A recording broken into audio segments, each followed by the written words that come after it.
Hello, and welcome to Katunkwit Chronicles on this late mid-day in the month of February where we have snow on the ground. Isn't that lovely? So, hey, let's play some music and stuff. Jocularity.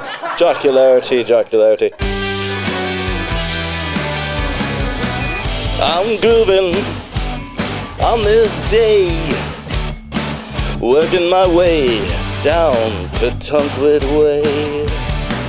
Oh, I'm grooving and joining my friends today. I got Jackson Jones and Ashland here with me.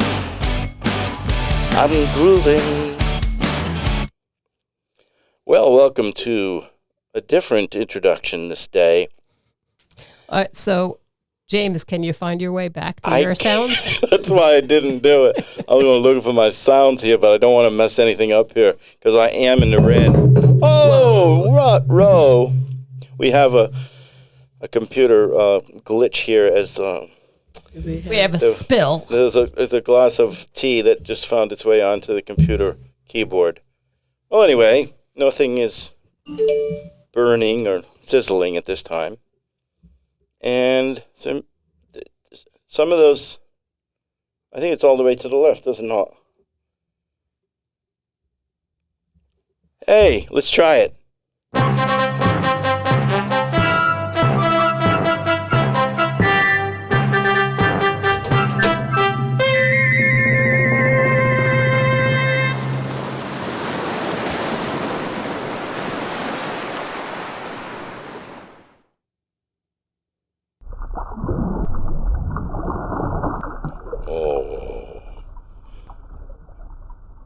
As I suggested, we have a special guest today. Jackson Jones is here visiting us. And I'll have you know that Jackson is typically, quite often, associated with a male name. However, there's a story that's associated with your name. There is a story. My father wanted to name me Jackson, Jaxon, but my mother didn't think it was a good name for a baby girl, so I ended up with Jan. Oh, so they changed your name from Jackson to Jan. Jan's a good name, so we're gonna refer to you now forever as Jan. I really like Jackson better. Oh, okay, we'll stick with Jackson today. That's cool too. So as you might have heard, there was a bit of a bumble here, and we lost one of our cups of tea, but there's going to be lots of rumbling and crumbling as we have Ashland working on a project. She's problem solving as we speak. So Ashland should know better than to bring tea to the recording studio. Well, Ashland, you have a great understanding of these matters, as I understand.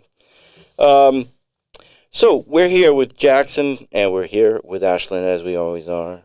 And Jackson would prefer to refer to as Jackson. Could we refer to you as Jax? Sure. Jax is good. What brought you and Pete to Katunkwit? What brought you here and when?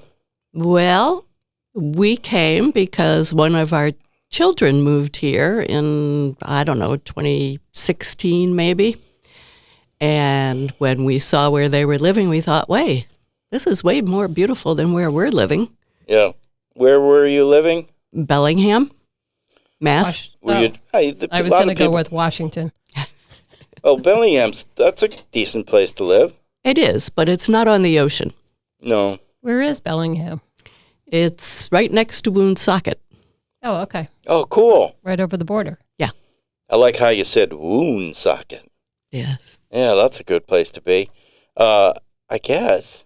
I don't know much about Bellingham. However, we'll do some research and get back to you on that.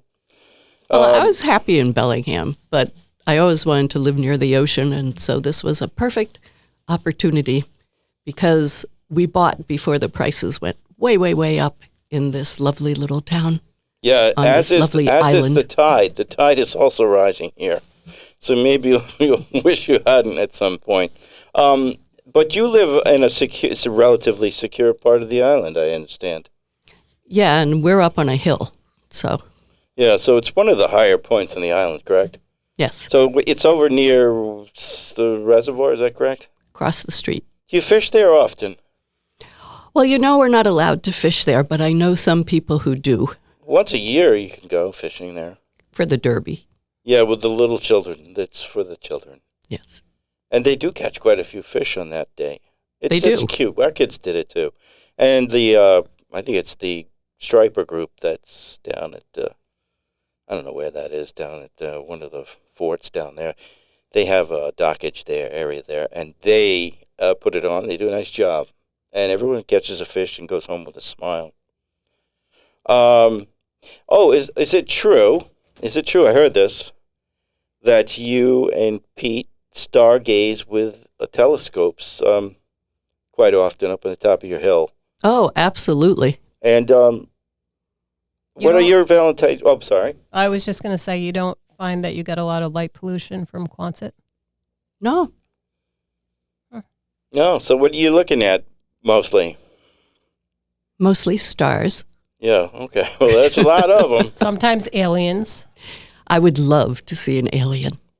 Well, you're more likely to see one of those little helicopters that flies around, drone. Drones. We There's a do lot see of those. drones.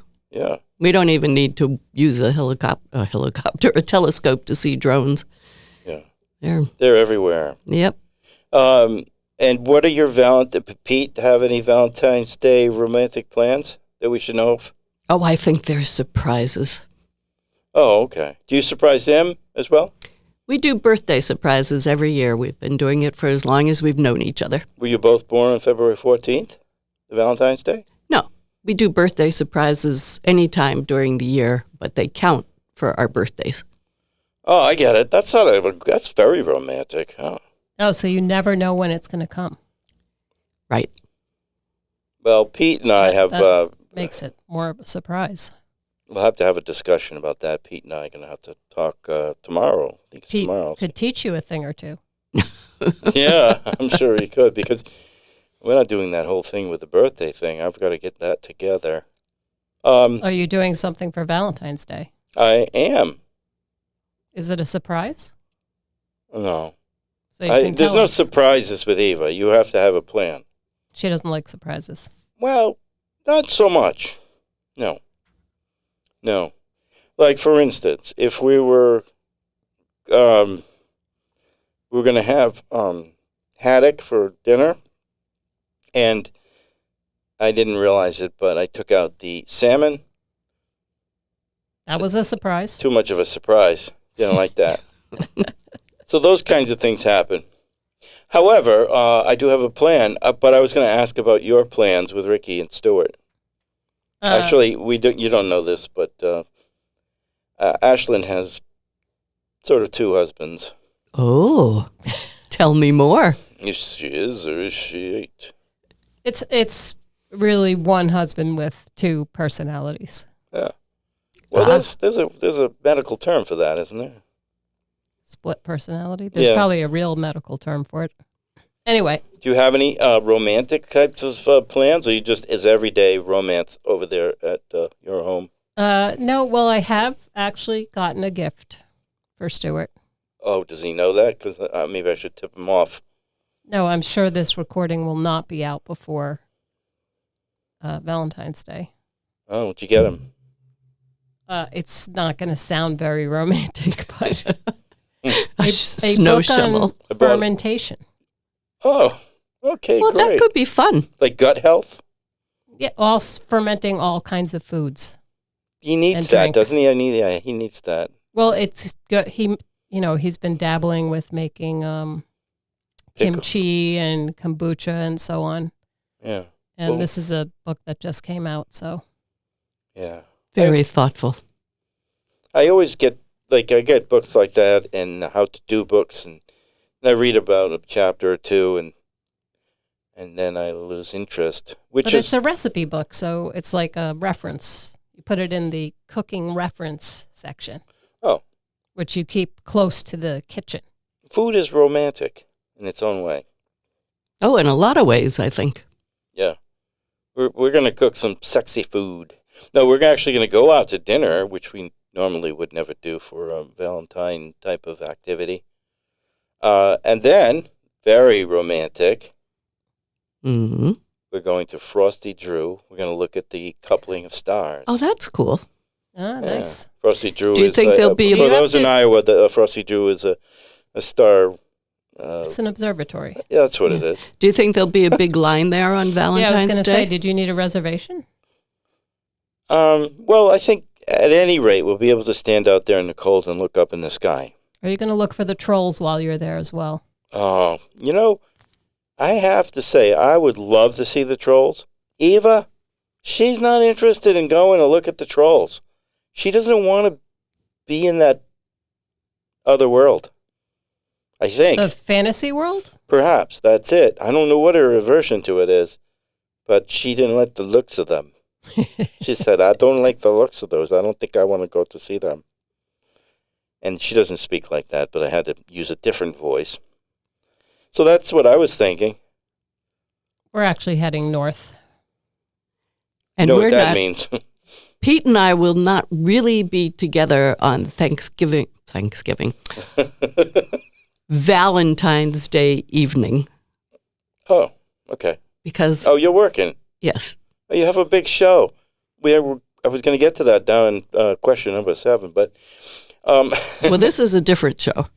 oh, good.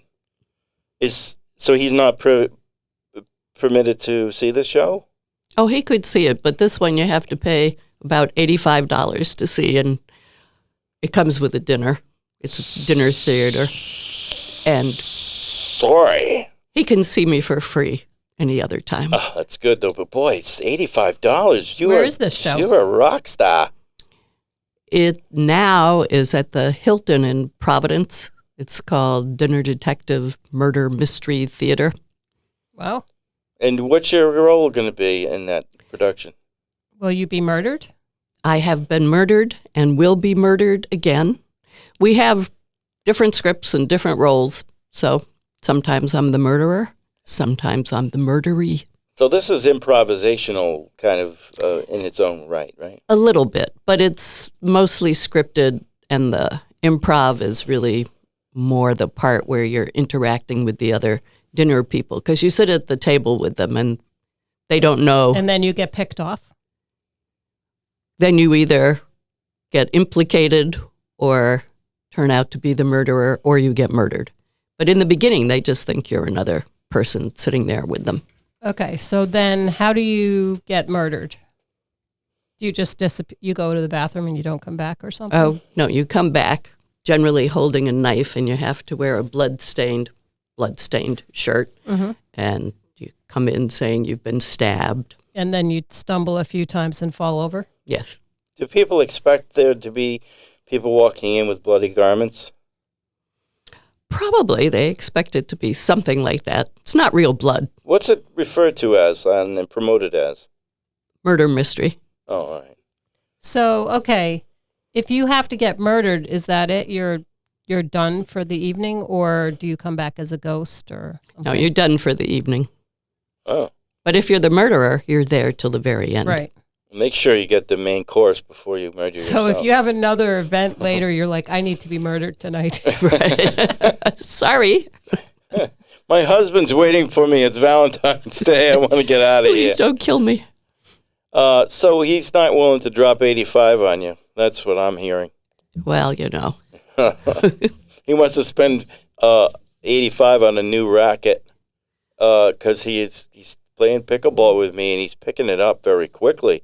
He is, at first, a gangling mess all over the place. His body was going 40 different directions, and he's figured it all out, and I was so proud of him. He's everybody's favorite new participant. Oh, that's nice. Yeah, I think when you have such long arms and legs, it makes you gangly. He can, yeah. I've never been able to be gangly. Yeah. What was your most, I'm going to ask this of Ashland, what was your most romantic Valentine's Day experience, and it could be either with Stuart, it could be with Ricky, and it could be with someone else in advance of those two relationships. I don't even think I can answer this question. I mean, Valentine's Day is such a Hallmark holiday. It's, not something I feel like Oh, I okay. have to. So, romance could be at any time during the year. And Oh, okay. Probably when you go on those excursions to those islands and those camping excursions. I suspect that's where it all happens. Because Ashland has been camping with one of the two men many, many times all over Narragansett Bay, even on islands that are not permitted to be camped upon. Ooh. Very, very risque and romantic, I might add. I don't think Eva would go for that. No, sleeping on shells and stuff like that, no. well, we did bring our, camping pads, That's good. Sleeping bags or sleeping bags, Yeah. tent. I think being on an island where you're not allowed to be sounds very romantic and very much fun. Yeah, that's true. I've been on islands but just during the daytime, and actually, one of the islands I was on, I'm going to mention in this story, it's called Stokes Islands, just offshore here, and they have a camera, it's a government camera, that follows you around the island as you travel in your boat, and of course, if you're on land as well, because they do some testing over there. And not supposed to be on that island, or even, I guess, within 500 feet. So do they come in Stokes. and kick you off if their camera picks up sight of you? Oh, yeah. Yeah, the Coast Guard comes out, Ooh. and they'll give you one of these finger things, and sometimes they have guns, so it's not good. So how long have you been fooling around? I mean, doing like improv. Oh. Because I was going to say that's a personal question. It's just goofing around, isn't it? It is goofing around. I mean, pretty much the idea is to just have fun while you're doing it and make it fun for the audience. So pretty much goofing around. You don't know what you're going to do. You don't know what the prompt is going to be, what the audience is going to ask you to do. Sort of like today. Yes. So that was really why we go for those kinds of questions, because they kind of threw you off. How long you been fooling around? And where are you, other than the murder mystery thing, where are you performing? The Contemporary Theater Company in Wakefield. Mm-hmm. Oh, yeah. And right now we're having a whodunit that goes on every Saturday for 12 weeks. And it's always a murder mystery, and we all have we're the same person in every show. But when we begin the show, we don't know who's going to die. We don't know who did it. And we go through 2 acts and figure it all out. It's different every week. Oh, sounds fun. Oh, that sounds so much fun. It is. And are you integral in this process? Are you like in the main production? Yeah. Wow, that's great. Who do you think is having more fun, the audience or the performers? That's a hard question. There's a lot of laughter from the audience, so I think they're enjoying it. But I don't think any of us would be there doing it if we didn't really think it was so much fun. That was question number 6. What's the rush? What do you get from it? Well, I love doing it. First of all, I'm a ham and I love performing, but I particularly love improv because in this day and age when there's so much to have on your mind, and for me, I worry about the world, I worry about the country. When you're doing improv, your mind is just on the improv because you don't know what anybody else is going to do, but you have to react to it. You have to be paying attention. Yeah, so you have to be focused. I'm not great at focusing. Oh. I can focus for improv. I'm not focusing right now. I'm struggling. Well, I want to remind you of you might remember Chris Farley from Saturday Night Live. Oh, yeah. And he did that scene, the whole thing where he got, and he got it way outside himself. Very often he was in an improvisational state. in a house down by the river. You know, he got really out there. And that's like when it's so much fun. When you are so far from your core that you're like, you feel like you're off balance, and you're bringing the audience, I think, to a point of where they're off balance, and then they feel like they've been and they've witnessed something. That's when it's great. One of the first times I did improv, I ended up somehow becoming a woman whose job was carrying frogs from one pond to another. And how did you express yourself when you were carrying the frogs? I'm carrying frogs. No, I was like, oh, they're so beautiful. They feel so good in my hands. Yeah, so you were getting the sensory part of it, yeah. Okay. So you went right out there. It didn't take you long to become a good fooler arounder. No, I've always been a fooler, a rounder. And did this improv thing start after you moved to Rhode Island? It started last June after, for a birthday surprise, my husband brought me to an improv festival at that theater. And I loved watching it so much that I knew I wanted to do it.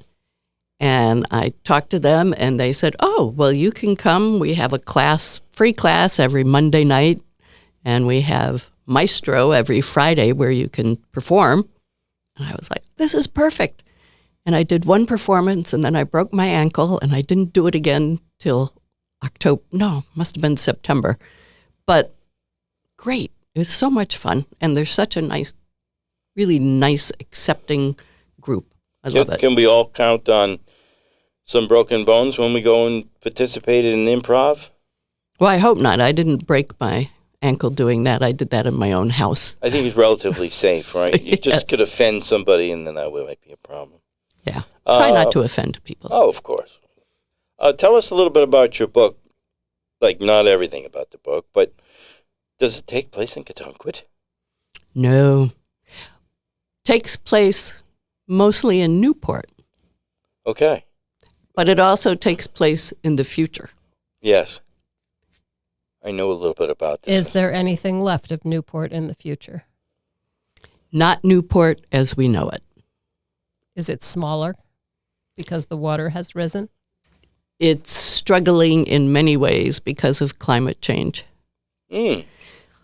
When I wrote the book in 2023, I gave it a very hopeful and happy ending. And so if you wrote it now, it would be different. Well, I was going to say, Let's check the stock market right now. yeah. The second printing, there will be some revisions. Right. I feel like I might have to change the ending, sadly. I thought if you really want people to care about something, you want them to feel like they can make a difference in it. So it was a very hopeful ending about how the government and businesses and people were all going to join together to do the things we need to do. Yeah, that's working out really good. Right. And now I feel like, well, it doesn't ring true. But my portrayal of the future may ring true. Hope not. Now I'm intrigued. What's the title of your book? The space between dark and light. Oh. The idea being that we're living in that space and we're going to determine which Whether way it's it goes. dark or light. Yeah. Is it like 50 Shades of Grey? Nothing like 50 Shades of Grey. Although it would sell more if it was like 50 Shades of Grey. Well, your husband's a burgeoning pickleball player, which we mentioned, learning quite quickly, as I Yes. mentioned also. Are you jealous of his success? I am so jealous of his success. I am completely uncoordinated in every way. And so if he's the least bit good at sports, I'm jealous. Well, Ashlyn's family and her husband and her friends, including me, are all jealous of her success. Oh. I have success. And everything you do, young woman. I mean, I just go out and do these things. I wouldn't say I was necessarily successful other than I'm having a good time, which is Well, that's a good kind Goal. of success. That's what I meant. You know how it was going that way. I always tout you for your many, many attributes that are exceptional.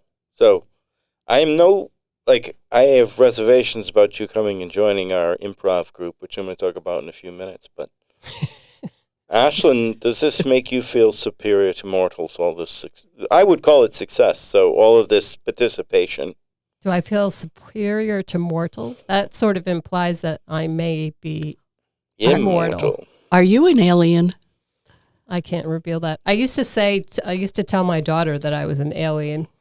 And I used to, like all jeans used to be high-waisted, right? And I would pull my shirt up and I would say, see, no belly button. I told all of my grandchildren that I can fly. And the oldest ones, two believe it. But they all were, well, show us. And I said, well, I can only do it in the dark and I can only do it when no one's watching. But one of them has decided to join me. And I broke my ankle just in time, so we haven't done it together yet. I have, I told my kids when they were little that 100% of the people that drink water die. Oh, no. And Sophie started drinking lemonade. But it was the truth. Yeah, it was. Well, yes, but to a child, it sounds a little alarming. I remember there was a student here who claimed she was an alien, and the teachers and counselors were like trying to deal with this thing. And I was like, what's the big deal? Who cares if she thinks she's an alien? She's just pretending. Okay, so let's talk about this thing that just happened there, that Super Bowl. There was a Super Bowl on Sunday, and I didn't watch it because there was a number of reasons I didn't watch it. One, it was on Fox, so I didn't watch it. And two, there was a certain president that I'm not really too excited about. They never showed him, though. Oh, they did. Must have been During the right Star at the beginning. Spangled Banner. Oh, yeah, I didn't catch that part. Maybe it was bombs bursting in air because he seems to be enamored with that. I read that he left at halftime. Big deal. Well, whatever. So, but did anyone else in this group here, in this room of three, protest that day and not watch? Well, Pete had it on. And he's not a big football fan, but he usually watches the Super Bowl. Yeah. Stewart also had it on. Okay. And I was okay with it because, the underdogs were winning, and I like when the underdogs win, too. yeah. And they really won. Oh, and my they gosh. played so well. I mean, would they it was really like- be underdogs if they are the Eagles? Would they be starlings or something? They were under. They were under Birds. Eagles. Wait, what's Kansas City? Maybe they're worms. Let's go there, too. Like, Kansas City hasn't figured it out that they can't be, discriminating and call themselves Chiefs. Oh yeah, they're still the Chiefs, aren't they? I Yes, was wondering and they do about that. They do that song, too, and the people are rocking back and forth and with their arms and stuff. Oh, are they the team that does the chop thing? I think it's awful. That's terrible. It's just degrading to people, lots of people. All right, so that's not a popular thing to say, I'm sure, right at the moment. But what did you think of the poetry at halftime? I did see some of this Kendrick with Lamar? the rapper. Yeah, Kendrick. I thought it was pretty good. I was excited to see Serena Williams out there. I didn't even realize it was her till I read it later. I looked at her and I was like, that woman looks exactly like Serena Williams.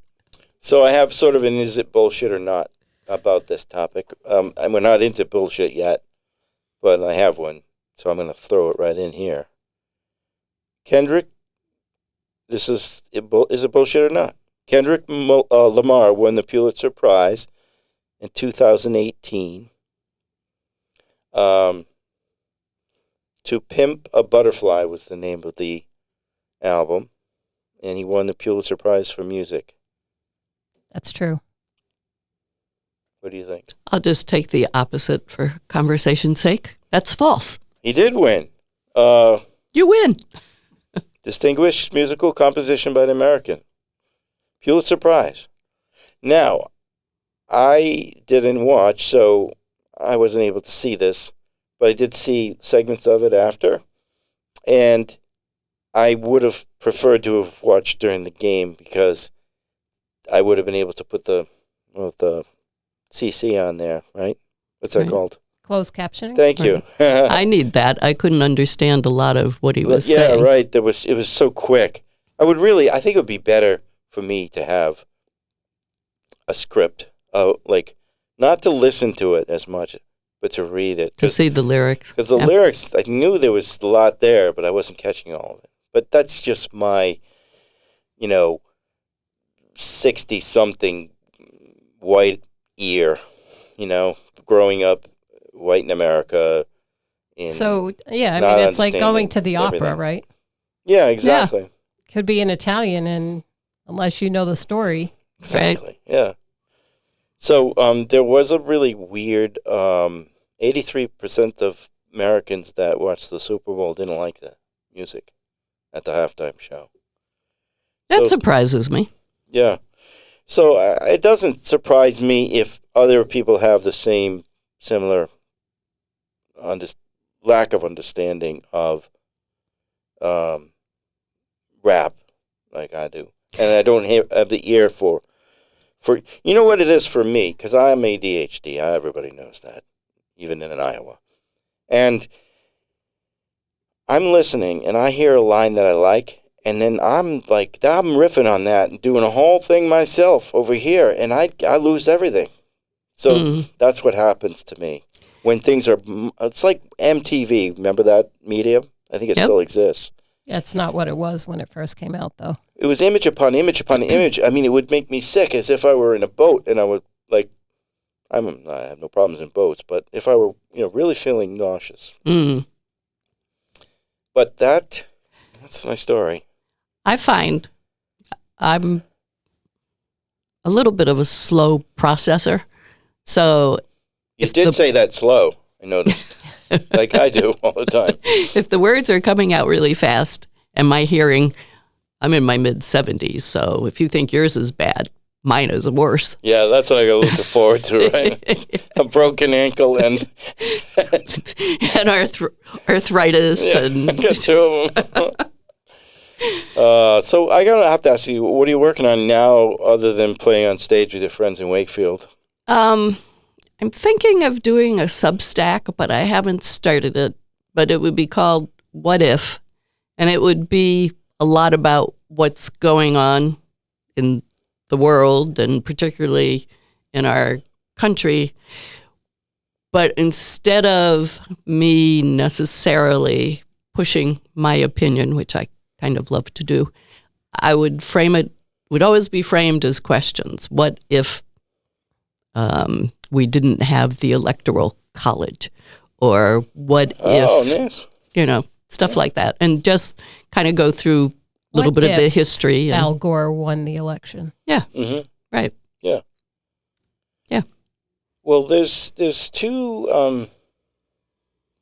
I just read this because my friend sent me something from ChatGPT. He put in some questions, and he asked them about this model called Holy, WHOLEY, and HOLEY. And I don't know enough about that. I just read my own profile that he sent to me, and it was very favorable. I'm 86% whole and 14% Holy. holy. So somebody feeds it information about you, and then it decides if you're a whole person or a. I guess so. Well, and this is there are various categories and everything. I don't want to really go into it too at length yet. Maybe we'll have a whole show on that. But I noted that he did one for Donald Trump too, and I began reading that. I just didn't have time. It's quite lengthy. It's 8 pages of material. Wow. Probably took him no seconds to just put it in. It came out, right? It's a remarkable tool. Do you dislike any of the members of your cast? And do you really want to reveal that? I wouldn't want to reveal it if I did dislike them, but there's no one. It's a very small cast. And there's no one I dislike. There's 8 of us, 7 of us perform at a time, and then 1 week somebody's out. You shouldn't refer to a person's size. It's a small cast. Okay, I might be the smallest. Do you ever go over to Newport to the Firehouse? Yes, I love Theater? that. They're great. What percentage of Americans hate your show? Oh, 0.0001. All right, are you What excited? percentage of Americans have ever heard of it? That's right. So among those that have heard of it and then actually attended, there's probably 100% that really enjoyed it. Maybe 99.9, let's say. Are you excited to start the new improv program here in Katunkwit with none other than James Allen and maybe Ashlyn Kamara? Are you really starting an improv group in Katunkwit? Yeah, Or did we James, are, and did I James am. just make this up? No, we are, and I'm excited. I am too. I think it's going to be really fun. And I've not done any improv that's official. I did take a lot of acting classes, and I did comedy for a couple of years. Like stand up. Stand-up comedy, on the circuit there. So, did local New England circuit. However, not however, I'm really looking forward to being a part of this new program, and hopefully others will join us that live in Katunkwit or in the nearby area.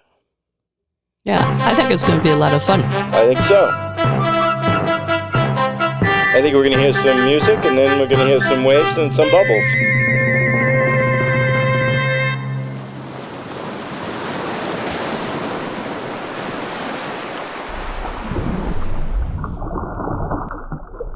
Back in the womb. Back in the womb. The music makes me feel like I'm arriving on horseback. For a battle? Well, no, No? after the victory. After the battle. Okay, so we're into the section of the show where we tell our bullshit or not stories. I have one for later, but I was going to ask Ashlyn to join us with this next section if she has a bullshit story. Or not. Would you like me to start? You just start. You got full authority to do whatever you want there. Well, I wasn't sure if that was an invite for me to Yeah, it's an lead invite. it off. Okay, read your story. So, what was the title of our last episode? The high price of price of the eggs high or price something? of the price of The higher price of the price of eggs. The high price of the high price of eggs.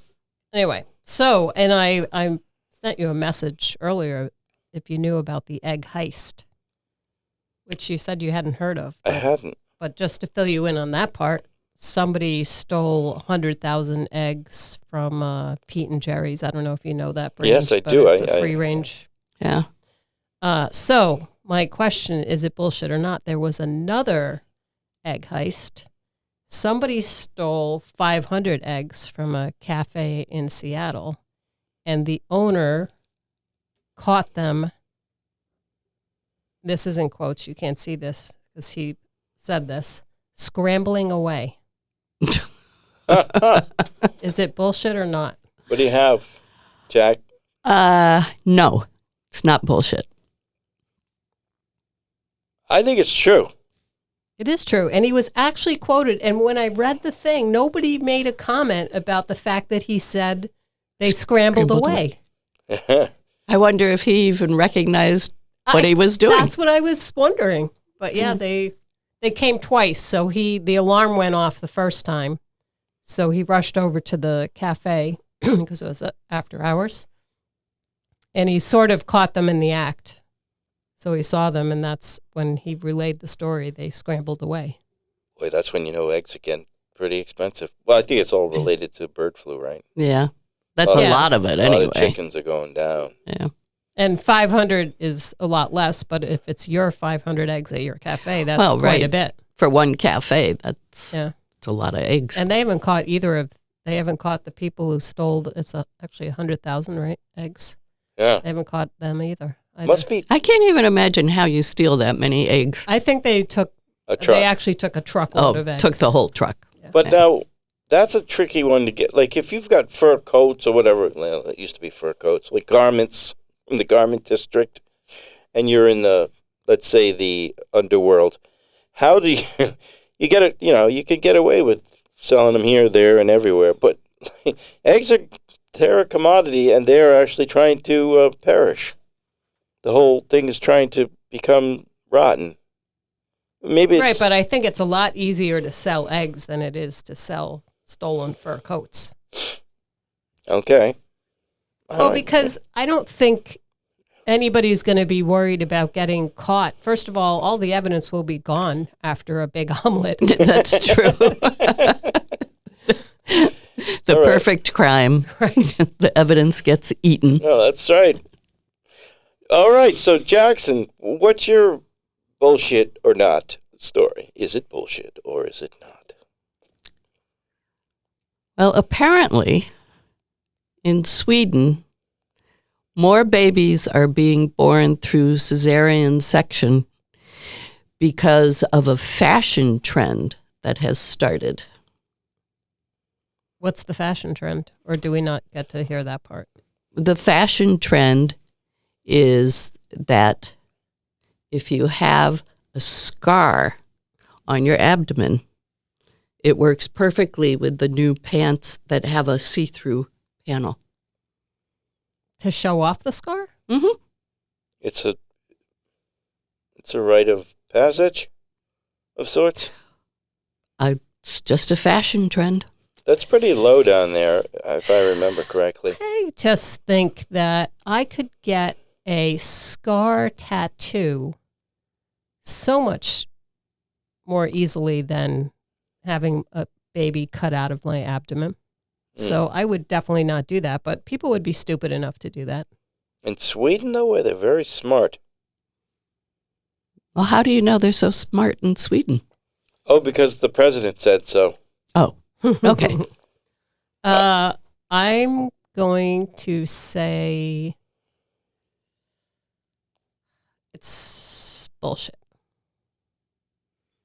Bullshit. Is that your answer too? That's my final answer. Bullshit. Well, you are both right.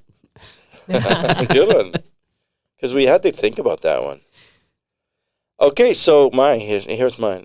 Before the state purchases of lands at Rocky Point in Warwick, Rhode Island, that is, formerly an amusement park that existed for over 100 years, famous for its chowder and clam cakes, bread and clam-filled fried cakes for those of you that like round balls, for those out in Iowa, and its rides. It's known for its amusement rides, boardwalk, and a dock, and for days at the shoreline with family, along with amusement rides. And between the time of the takeover and the redevelopment of the property to become a Rhode Island State Park, squatters lived in ramshackle cottages made of leftover lumber, doors, tarps, whatever could be found. And this beachside community existed for a number of years. Before this time, while the park was still running strong, these were homes. They were small homes, and they were beachfront properties of summer renters that could own the building but not the land. So they leasers, I guess they would be.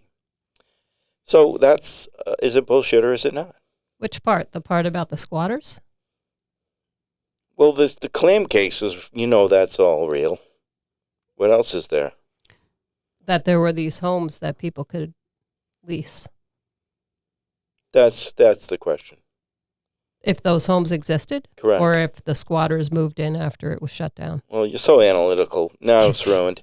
You are logical. Though that I'm going to figure out who caused that, who that the murdered homes you at the existed. murder mystery. That the homes existed. The I squatters never are- heard that before, but I don't, I'm not a native Rhode Islander, so I'm going to say it's not bullshit. And if I'm wrong, I'm going to say, well, I'm not a native Rhode Islander. And you, Ashland Gamork. if you were saying that the beachfront cottages were legit and that the bullshit question was, did squatters move in afterward? I would say for sure there's so many homeless people. No, that's of not the course. question. Then there were no beachfront cottages. A bullshit. No, this is all true. Yes, Eva was involved with that project, and she was Which part of the Interest- project? all of it. Building the beachfront cottages? No, not 100 years ago, no. She was involved with demolition, ultimately, only in And did indirectly. squatters move in? They had in the interim, yes. Yes. And, Did you see that they finally opened the Pallet Village? yes. Oh, where is that? It's up in Providence, right? Yeah, it's- Between Route 44 or something. You know what we're referring to? These are places for people that are, Homeless. homeless. And They they've don't call it built homeless anymore, shelters something from else. pallets? Yeah, No. they're like little tiny. They're not made from pallets. Oh. But Yeah, they're not like- movable like a pallet would be. Yeah. They're like little, one bed shelter things with a community kitchen area and Oh, I think Mm-hmm. bathrooms and that- all this kind of stuff. And there was a big controversy because the thing is, it took a long time to get approval, and then People they were cold. finally Very cold. built it, and then they didn't open it, and it was the coldest time of the year, and It's finally open. it's open. I think it sounds like a great idea. Yeah, it's very important. Take care of people that are suffering. And Yeah. for whatever reasons, haven't been able to, make it in this economy. Because you or- can't buy anything; it's too expensive. Yeah. People can't live in cars forever. Or in tents. It's too cold. Yeah, for sure, Thanks for especially this winter. Whoever worked on that, thank you. And I think it's a group called Good Hope that are making some of that happen, and we appreciate you. Yes, I think that's a really good thing.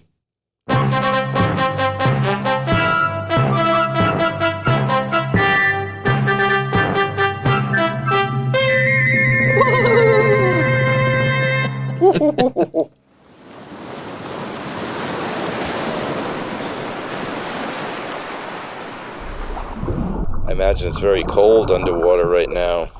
That sound, that's the sound I recall from the moment when I fell in the middle of winter with my boots on and all my gear on and went right straight to the bottom. When did that happen? 2018, winter of 2019. And why did you fall in off your boat? Oh, yeah, I wasn't on the boat yet. I was going to the boat. I was a commercial fisherman at the time. And I was walking down the dock, and I hadn't put on my rain gear yet, So I was putting on my rain pants on the dock, and the dock just went just enough to send me. And I tripped, so I went in the water. And I reached 12 feet of water, and I went down to the bottom. But that's the sound. I used to like that sound till just now. And then I drove up with my legs to the surface, and I reached up and grabbed a rope, a line, and was able to get myself back onto the dock and then into the car. And back home, and Eva said, "What are you doing back so soon?" Why did you go swimming? Yeah, well, it was a really bad idea. So I have a poem to read, and then I was going to ask you to read one. Maybe we'll get a Charlie Ewer poem up again, because All right. Charlie's poems are very popular, as you know. They've been really well received on the show. So this is one. I don't get many comments about mine, however, Charlie does. But this is one of mine. It's called What's Inside. I think you'll recognize the principal character in this one. Okay. What's inside? At Bethesda, they only found a raisin where his heart should be. Doctors were at first concerned, yet he continues. Elevations of pure adrenaline flow, replacing red blood. He claims he runs purple, then absconds with vials of red, convincing blood lab technicians, administrators, hematologists, financiers, hospital rank and file, for more and more and more, until his billionaire friend buys all the labs, and his pulse returns, His veins run red, nearly as if he has a heart, not just a raisin. Doctors' analysis reveal his lungs are like oversized balloons, receiving lift from hot air, keeping oratory rhetoric fires hot, stoking orangey, fiery tails, intentionally spewing misdirected methane gases from a variety of sketchy self-serving oracles, as if saying, "Fuck the world." He bellows untruths from his pulpit aloft. Psych docs say he's convinced he's Orange Jesus, sent from God to end charity, to further sicken the already ill, to enslave any he considers other, to demonize the unsure, end what little chance for enlightenment, to further pollute our planet, belittle those with hearts, enrich further the already rich, to blame all others for all, while making broad wacko proclamations, thus ultimately helping America become aware of her unidentified desire to rename the Gulf of Mexico and begin the annexation of countries at the tip of his tongue. Bethesda doctors advise him to invest heavily in sunscreen. Think we know who it is. Was this one of yours, or this was one of? No, that's mine. That's yours. That's sort of Okay. a Charlie-like poem. He I like it. That's his I like it too. I like it. Yeah. I like it a lot, she says. I So- wish it were not so accurate. I wish it That's- were that's- not that's so. sort of- It's like, I mean, you don't have to make any of this stuff up. It's all, the whole thing reads like comedy. Right. That's why it's just so hard to believe that this is where we are. Right. That children are not going to receive foods in other countries that need help, that we've been helping, and they're not going to receive that assistance. And they will die. Yeah, Some will die. they will die. Because their governments can't, for whatever reasons, get their shit together. And that's no fault of their own. They just don't have the wherewithal or the means, or we've taken all the resources. So it's just bizarre. Do you have a poem that you wanted to read? I do. You might have wondered why I kept looking at my phone, and it's because You didn't want to lose the... I don't know how to have it on my phone except to send it to myself as a message. That's because you're almost 75 and Yeah. I'm almost 65, and that's why we don't Right. know anything about phones. Yes. But here it is. Here it is. It doesn't have a title yet, but I will call it Borrowed Stardust. I've heard this before, at a poetry reading, and it was very good. I just wrote it this morning, so you didn't hear this. Oh, you're not Is it- aware of Is it James's bullshit time or not? travel ability? Is it bullshit or not? Yes, Jay feels like he's read this before. I've probably written something in a very similar vein before. Oh, it just disappeared. All right. Borrowed stardust. That's what we are. Whirled and twirled into bodies on a planet that orbits around the sun, enjoying the light of the day and reveling in the beauty of the dark night sky. All of us made of stardust turned to cells and sinew and blood. All of us. Each of us a miracle, living on a planet filled with miracles, grand and small, undeniably connected over millions of eons and evolution. And yet, we failed to honor the majesty of our essence. We wage war, we squander resources, we find so many reasons to hate. All of us just borrowed stardust, destined to return to our beginnings, leaving behind whatever good or evil we have done, whatever mark we have left on the planet that is our home. Why must we wait until our stardust hearts stop beating to truly know what could have been if only we felt the bond of being? And stardust is what connects us all, right? Yeah. Even you and me. It's kind of heavy. Yeah. Oh, well, yeah, of course.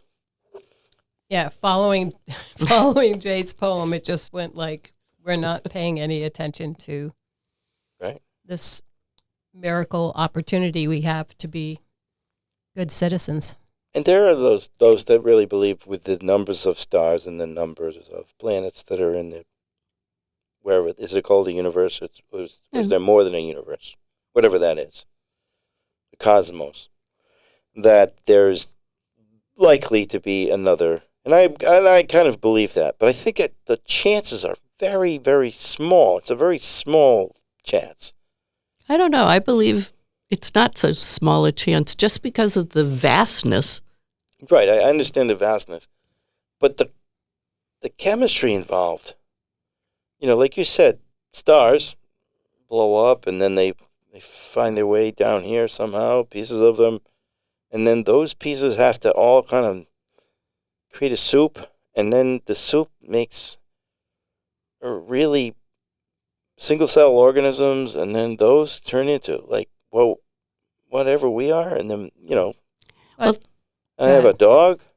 My dog, he gets to be a dog, and I get to be a person, and all these things happened. It's just incomprehensible. And then, but it connects us all, is just one of your points.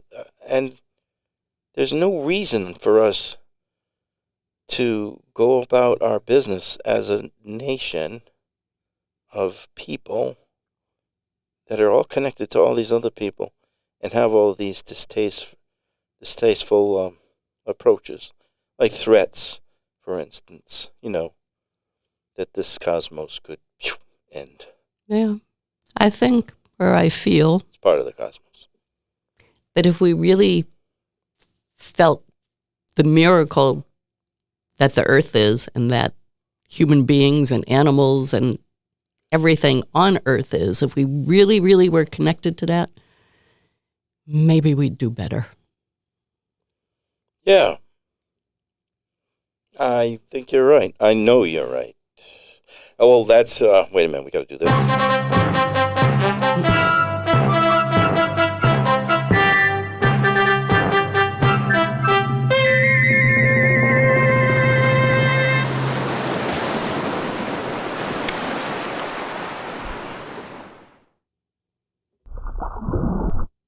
That's all the bubbles you're going to get this time.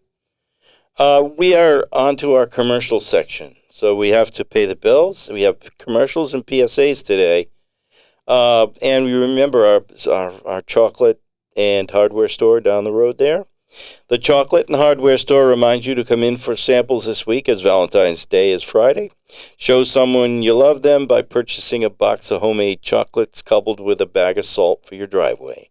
Nothing says I love you like chocolate and the knowledge that your lover cares enough that whether you fall on the increasingly annoying ice around this winter. Boy, that's poorly written. Who wrote that? Ashlyn, do you care about Stuart and Ricky enough to go to Steve's Chocolate and Hardware store this week and buy some chocolate and some ice melt? I don't know what's in that ice melt, so I'm not buying ice melt. Well, you're not going to eat that. I know, but it's not good for the environment. All right. So, Stuart, whoever you are, Ricky, you may fall this week because we're going to have a lot of ice. The Katunkwit Chief of Police reminds you to stay home if you intend to imbibe. See how I incorporated a pregnant pause there. Oh, no offense to anyone that's pregnant. She says, get it on in the confines of your own home, but leave the roads to the sober lovers. She also advised that patrols will be out in force to cut down on love trysts in certain state parks and town parks and parking lots around town. She says, keep your pants on while you're looking at the ocean, or we will embarrass you with a beam of light that will illuminate the entire car and tell you to move along. And she says, by the way, we're all wearing body Cameras. cameras. Whoa. Beware. I'm sure they get a few interesting yards of footage, if they use yards anymore, or data points of footage. You better be careful when you go to Frosty Drew. Oh, yeah, they'll be out because the love will be in the air. That's what's going to be good over there. We're going to have love in the air. It wasn't James Brown, it was the other guy. Barry White. Yes. I'm going to love you all night long. Fondue and Fun is opening in the former Book and Beer Shop located in Katunkwit, Maine, next to Vagina Dialogues, also on Maine. I didn't realize we had a store named Vagina Dialogues. I have to go in there and see what they're talking about. At Fondue and Fun, we place the utmost respect for your neighbor as a pillar of our dining experience. At Fondue and Fun, groups are seated at round tables with pots of fondue warming on each table. Whether you're with your own group, or mix in the community tables, it's cheesy bread and kirsch for everyone, young and old. Fondue and Fun will be open in May after flu season is expected to wane. Is that because of double dipping? Double dipping. You're thinking just as the Fondue Fun people are thinking. Pop-up business notice. Hey, this is interesting. Pop-up. Renowned ice sculptor Janine Compton will be sculpting ice on Veterans Square for all to see on Saturday, given the current weather pattern, from noon to 3 p.m. Members of the Oak staff will join in the competition, as will chefs from all 5 restaurants in town. Janine provides ice sculpting for parties, home decoration, outdoor ice sculpture during the winter months. Janine says, buying my service and one of my masterpieces is like buying flowers. You enjoy them for a while, and then they wilt, and you throw them away or compost them. With my ice sculptures, nothing to throw away. That's a great idea. That reminds me, I saw somebody who made a surfboard out of ice, And then they surfed? and they surfed on it. Wow. And then what happened? They weren't able to have He- sex for no, 3 weeks. He showed the surfboard afterward, and you could see how it had melted away in kind of a rippling pattern. Was he disappointed? No, he knew that was going to happen. How did it perform? Did it perform well? Apparently, he had another one, and it broke in half. Did Another ice one? Yes. Yeah. Did he exit the water and say that was so cool? I mean, he thought it was cool because it was made out of ice. Very cool. So you went with the flow there on that one. So Oh yeah. in a little town like ours, we It's have awkward. a Vagina Dialogue store. Yeah, China Dialogues. It's on Maine. It's over near last week we talked about the store. It's very close to the same store there. The what was it? The erectile dysfunction store. Oh, I remember that. But I Okay. thought that was to treat erectile dysfunction. Yes. Whereas Vagina Dialogues sounds like talking vaginas. Yes. Or talking about them. Well, Oh, yeah, that could I be. don't know. I think there was a book of a different name which we won't mention, but this is more of a store that sells things that are associated with dialogue on that topic. I'm not going any further than that. There are rules. PSA. This is a public service announcement. Island Improv is looking for 12 to 15 exceptionally talented novice and experienced improv interested folks to to be newly formed troupe. We don't know where we'll meet, what day we'll meet, what our topics will be, how to initiate an improv program, so stay tuned for more details. Well, any details. Sounds like it's all improvised. Yeah, exactly. So what we're going to do is we're going to ask people to think about it, and then maybe they'll telepathically understand where to be and Ooh. how to perform. I'm predicting a small group at the first gathering. The two of you. That was clever. Let's see. So, any discussion of our commercials this week from Ashland, Jackson, or James? I think we already talked about the vagina, Yes. which we didn't go into detail on, and I think that's probably my choice because I don't have as much understanding as my counterparts here. Although, I'm not totally unaware. But that's it. I think we shouldn't talk about them. I think that's done.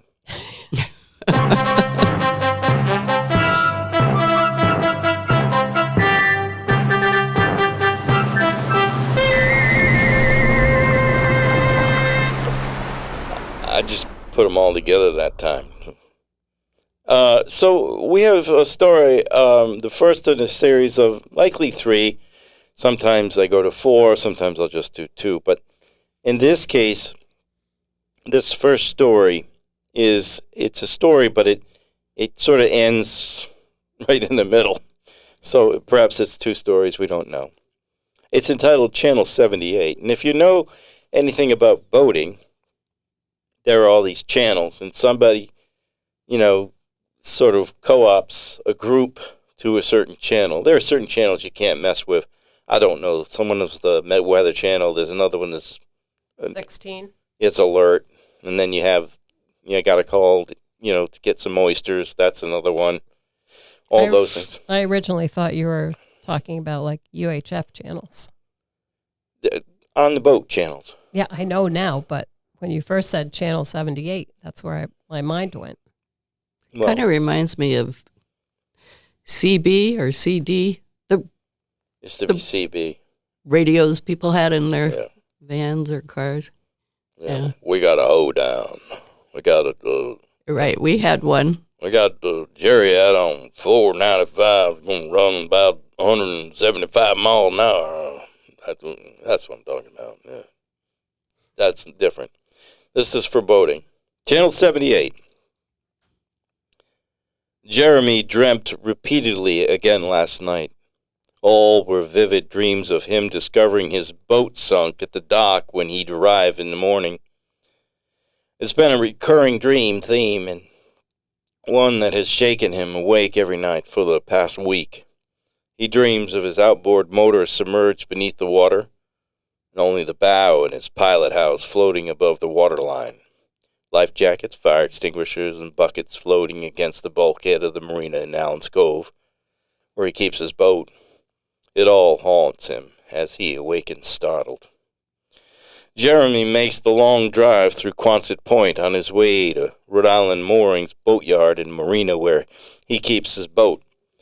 He notes that thousands of cars are draped in wet plastic as if they are offloaded at the port. As they are offloaded at the port, they look like hooded Klansmen at a rally, a flock of starlings flying in symphonic orchestra like formation, twist, and then simultaneously land atop a power line and perch, all in order, as if organized observers of the white-hooded car clan meeting. Jeremy parks his truck in the lot where the dock workers park. He prefers to maintain a friendship with them so they'll look after his boat when he's not around. He brings them shellfish and fish and even some oysters now and again. One day last winter, one of the guys traded a bag of freshly shot and clean duck breast for 40 little necks. Jeremy passed the meat along to his father, who was the duck hunter but hadn't shot a gun in years. He figured his father would appreciate the meat more than he would. Jeremy has one of 2 commercial fishing boats at the marina.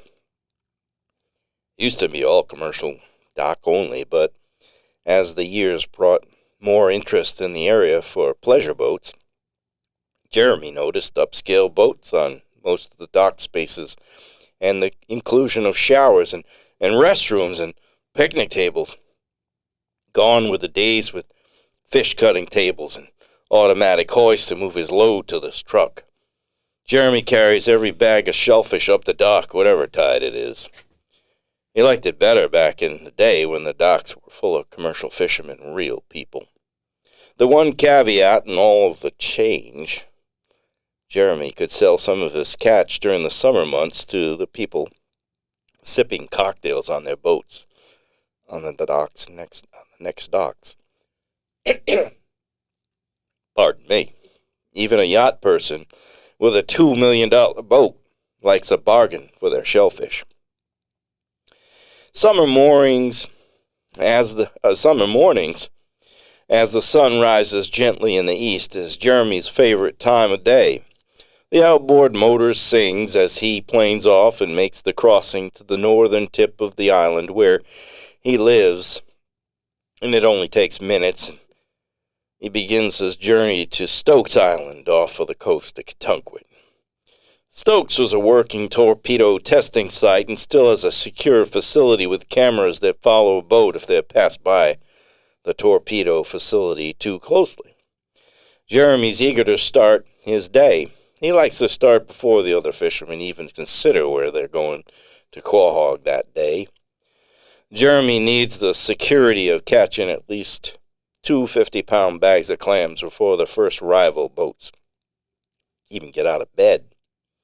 Sometimes Jeremy would work inferior areas to move other fishermen off the spot, for his spot. If Jeremy's not fishing a spot, other fishermen assume there's not enough clams to make a living in that area. Jeremy garnered that kind of attention from the other fishermen. He works hard to maintain a low profile, even going as far as to pay extra for his dock space and tie off at Allen's Harbor, where a few commercial boats could afford the dock rates. Jeremy tunes his boat radio to channel 78. Tony don't know nothing about it. I seen it with my own 2 eyes. Drake, known as the Duck, Kozlowski bellows over the noise of Jeremy's motor. Jeremy can tell that Kozlowski is underway and riding in his boat as Jeremy throttles down and searches his chart plotter for the spot he was working on 6 days ago when the winds were from the east and he was forced to hide behind Stokes Island. He lucked out and hit a bank of clams that had bedded in nicely between 5 and 25 feet of water. It was loaded 6 days ago. He never moved off anchor all day and came in with 24 bags about 100 pounds over his legal limit. The buy shop just took the whole load, no questions asked, because it's nearly 4th of July, and they need the clams. Jeremy's been waiting for the right day to come to Stokes Island again, and this is the right time because Part A opened up after a big rain, and 5 days have passed, so everyone will be eagerly moving north to hit spots that have rested for a week.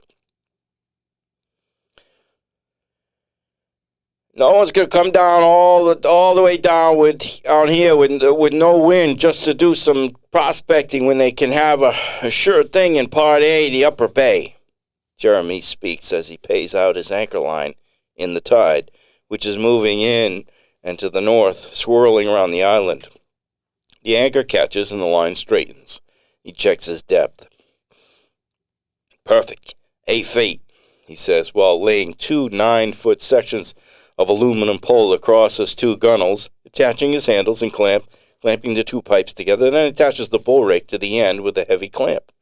He can barely contain his enthusiasm. He's been waiting 6 days for this day to come. It's like the opening day of Little League when he was a kid. He could barely sleep. The radio crackles as if the speaker is full of water, and then the voices become clear. New Yorkers, a voice questions. Jeremy's head picks up from his work, and he stares at the radio as if he's awaiting an emergency storm warning alert. That you, Terry? The Duck asks. Jeremy shakes his head in disgust at the sound of an outboard motor in a boat that isn't trimmed up properly. He can hear the bobbing along the bay like a porpoise. Friggin' howdy doody. Doesn't know enough to trim his engine. Jeremy says aloud to no one, while looking off his port side to check his position in relationship to the island, specifically to Shit Rock. Shit Rock is the largest outcropping of boulders on Stokes Island, so the seagulls and cormorants sit atop the rock, thus its name, Shit Rock. It's a good orientation point. Jeremy has his chart plotter, his depth chart, but the old ways of using bearings and cross-triangulation to locate concentrations of hard-shelled clams is a hard habit to break.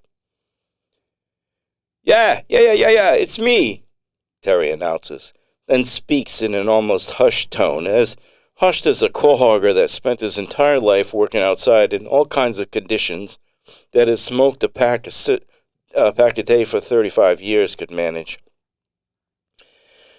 Don't say another word. They ain't gonna come up here in Narragansett Bay and take our stuff in their fucking gavies. Christ, they look like duck boats, Terry finishes, as the radio crackles some more and then clears again. Jeremy hears the sound of Duke's boat slowing down as the radio's seemingly incessant crackling clears. Tony's been shooting his mouth off down Dave's bar. Don't say nothing, Duke says. Where's he been working?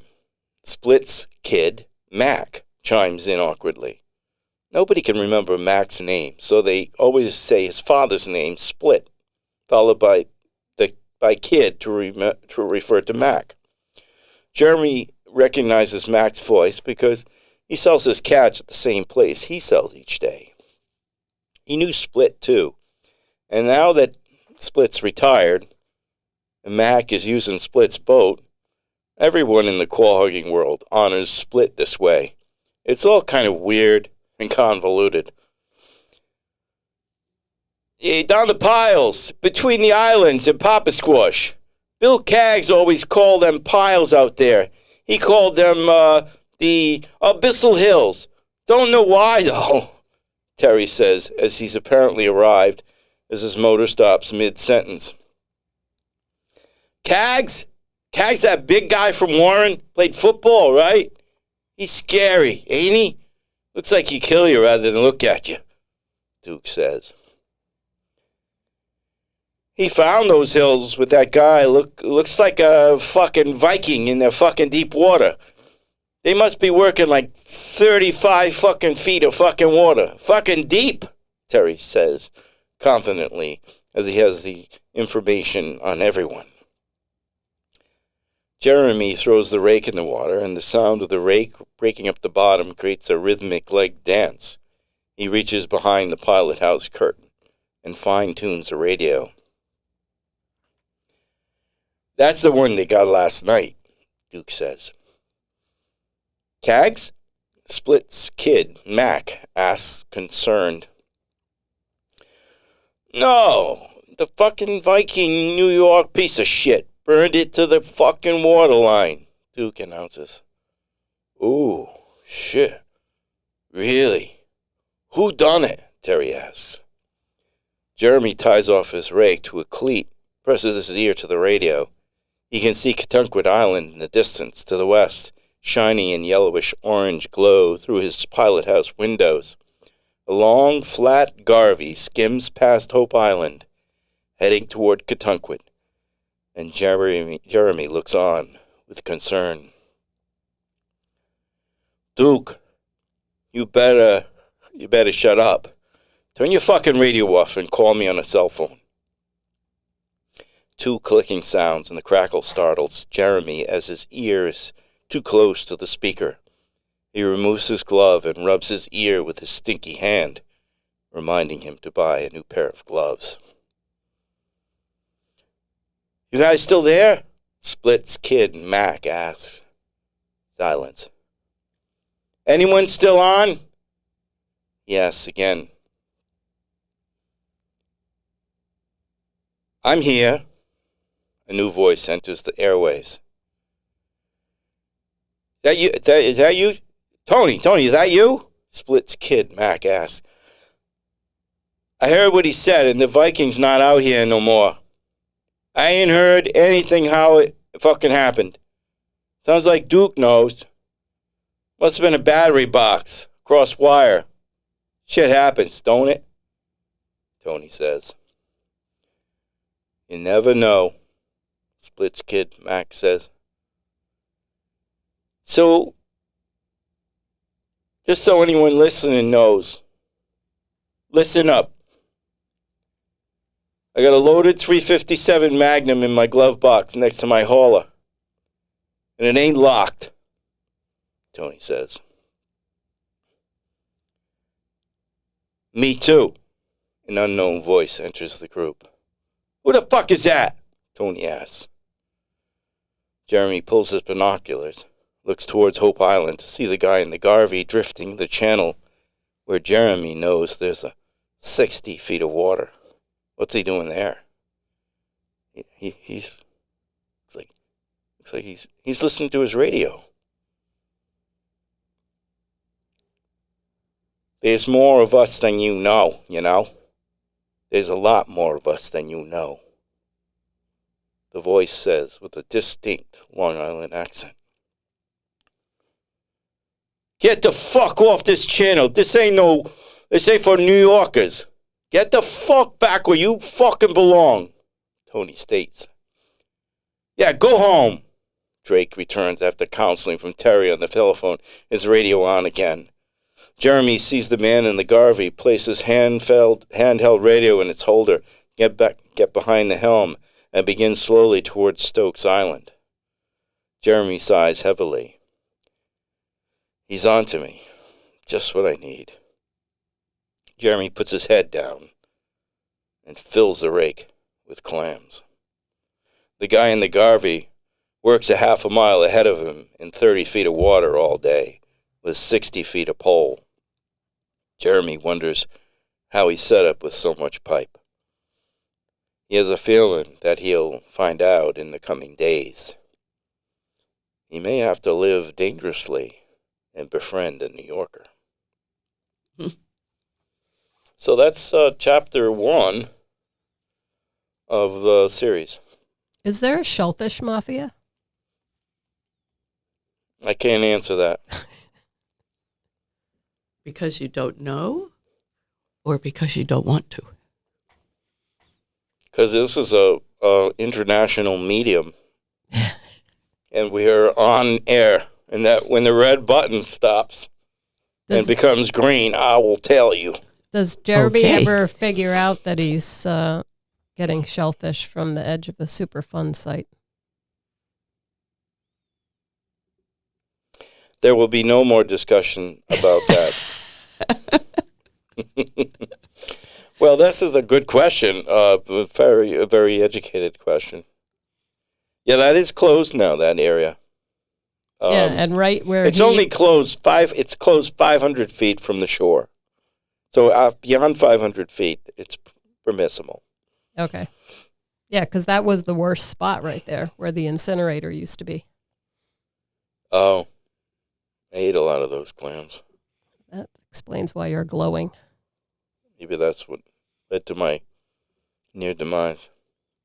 Okay, so I was thinking, did you have anything else that you'd like to express?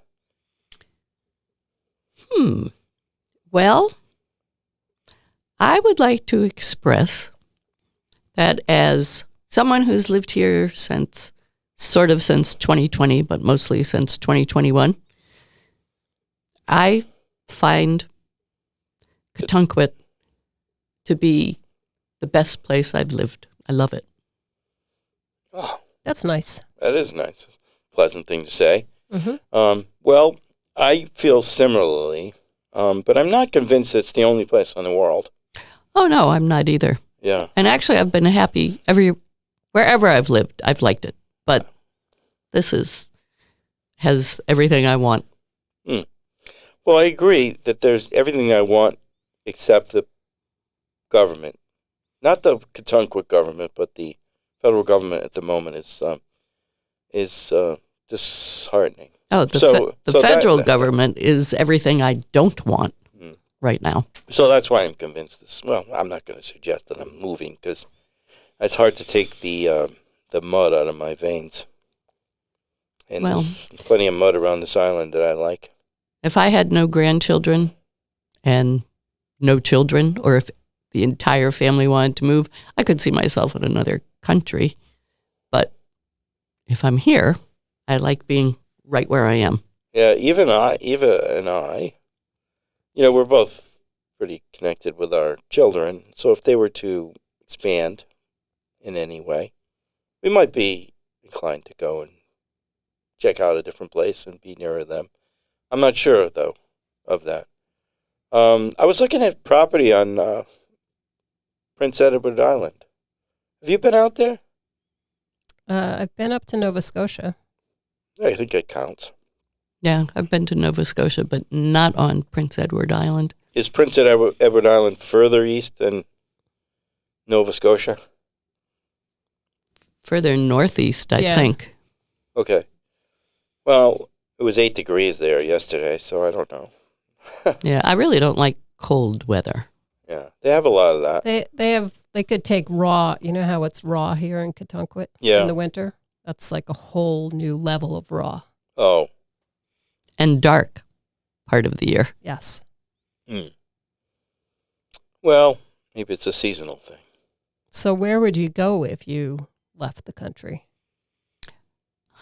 I don't know. I spent 2 weeks in Costa Rica this year, and I really liked it. But you can be 2 weeks somewhere and be completely removed from. The realities of living there. Were you in the blue zone? Part of the time. Yeah. Did Yeah. you get a sense that people were just living a lot longer there?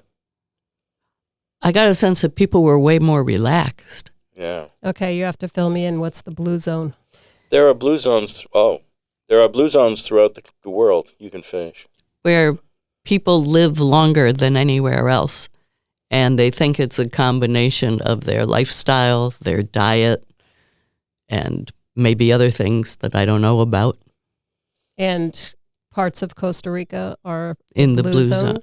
In a blue zone. It doesn't have a nearby, would you call it a waste site or Superfund a super site? fun A site. super fun site. Yeah, where the clams are prolific.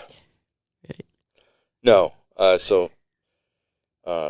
yeah. So that's what a blue zone is. There are several throughout the world, and some that come to mind. One in Costa Rica is down on the coast there. It's really nice. Then, that little island off the coast of Italy, not Sicily, the other one, and I think there's one somewhere in Asia, but I can't remember oh where. yeah, it's the island that's just right near Japan, Okinawa. Okinawa. Yeah. Yeah.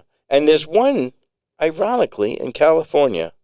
And it may have changed recently. Right, with the fires. I the don't fires, know. but it was Northern California, Loma Linda. And the key things are like staying connected with your community, your own age block, but interacting with and being revered by younger generations. So it's not just what you eat and, whether you're living next to a power plant. It has a lot to do with Yeah, isn't there a Connected. new series that came out called Join or Die? And it's all about Boy, that joining- sounds like a great community. it was built, it was Well, it was- created it was- in New Hampshire. The idea of join or die was like join some sort of a Right, group, be part get of out there something. and be social, yeah.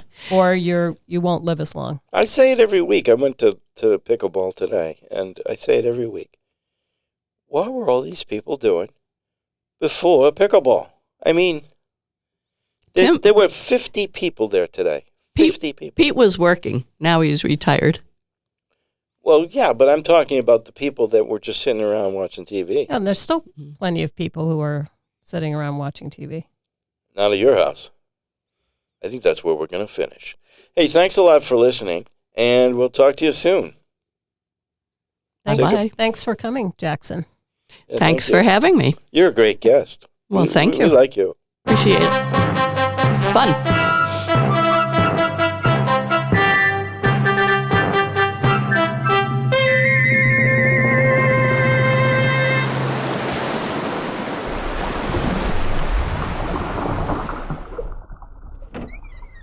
All right, that's enough. Let's get out of here. This place is starting to get on my nerves. So one thing I like about the improv people that I've met, a lot of them are way younger than I am.